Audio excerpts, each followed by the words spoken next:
Remember back in March of 2022 when we were all royally slapped in the face by Omega and Swatch, how they came together to squish everything we knew about the luxury watch industry into a little ball, only to then pelt it at us as hard as possible. And it stung, it really did. Here we were thinking luxury was precious and delicate, should be handled with kid gloves, and there they were handing out getting on for 2 centuries of brand building alongside watches called It's Spooky Time. Never did I think Omega and Dragon Ball Z could be realistically used in a sentence together, and yet here we are. But that wasn't just an isolated moment, a flash in the pan of crazy brilliance that burnt bright and short. No, it turns out it might have been less of an exception to prove the rule and more of an inciting incident. You see, I think, despite the huge sales success, despite the waiting lists, despite the increasing prices, there's something wrong. Rather than tell you what I think is wrong, what bad omen I think the MoonSwatch brings, I want to show you a few things instead. Let's start with the newest release from Bremont, the Supernova. Self-described as an engineering masterpiece, it is, again from the horse's mouth, the first integrated bracelet design crafted by Bremont's in-house engineers. Bremont's certainly taken the twisty road to get where we are at today. There's been some highs, some lows, and a little sprinkle of controversy just to spice things up along the way. Through it all, the brand has settled on a niche of embracing its Britishness, and the Britishness of all the other British things it can think of. Like it or loathe it, it's a focus of sorts. So what is the Supernova? It's described as a pursuit of perfection, a project that pushes the expertise of Bremont.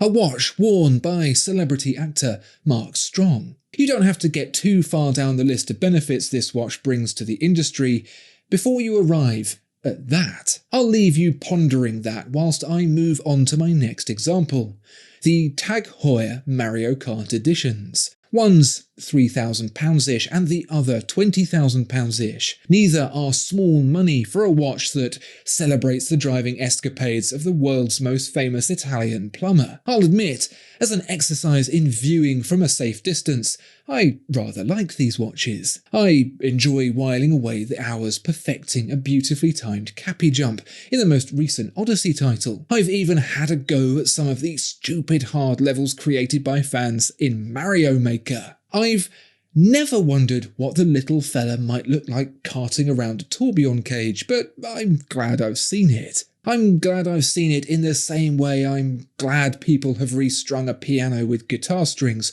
or dropped a basketball off a dam, just to see what happens. I don't know why those people did those things, and I can only imagine the efforts they went to make it happen. It's a big old difference in the ratio of effort to reward. My reaction to those and the Mario Kart watches were identically short. I blew a little air through my nose, said, huh, furrowed my brow, and went on with my day. The last example I'll give you before I reveal my concerns is less a watch and more what a watch could be. I'm talking about Audemars Piguet and its double-edged sword, the Royal Oak. It's the watchmaker's all-star, in the sense that it does everything for all people, and just as it was with Smash Mouth, it's the same song we all want it to play, over and over again. In an effort to stay funky fresh, we've seen some interesting interpretations of the Royal Oak's prominent silhouette. The Black Panther, with its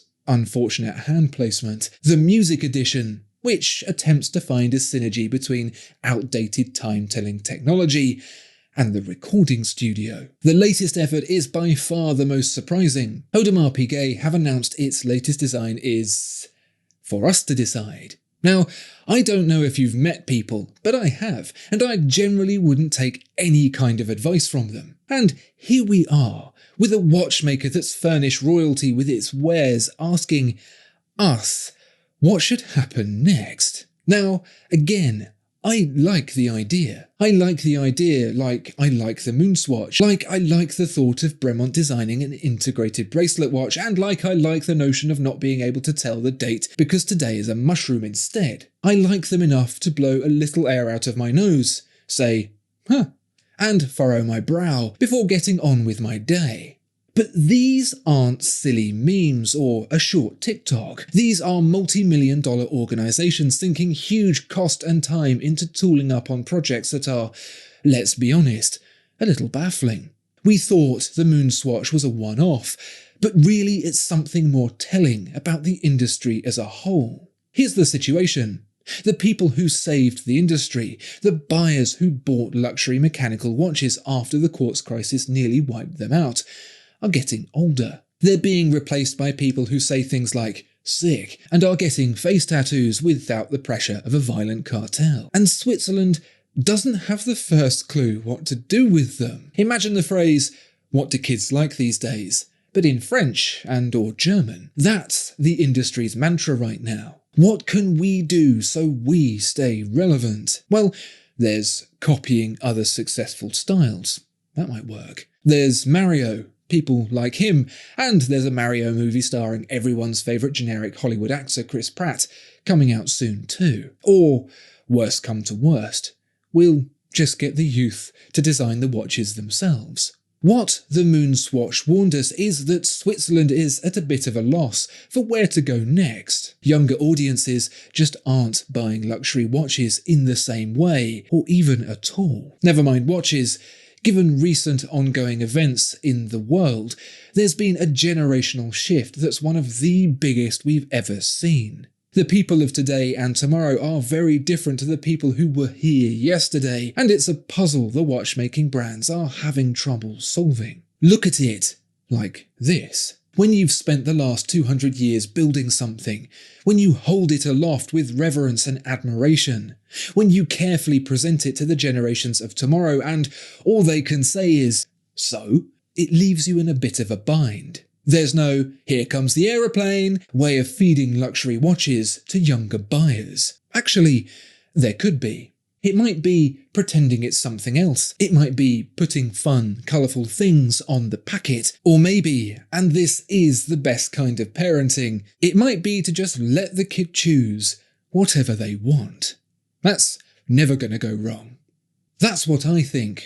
What are your thoughts? Did the MoonSwatch kick off a trend for fun experimentation? Do you welcome the stuffiness of the brands being shod for the cool, uncle approach? Let me know in the comments below. Please do like and subscribe as well if you enjoyed this video, and if you want to see more of me, make sure to check out the Watchfinder channel too. And until next time, thank you and goodbye.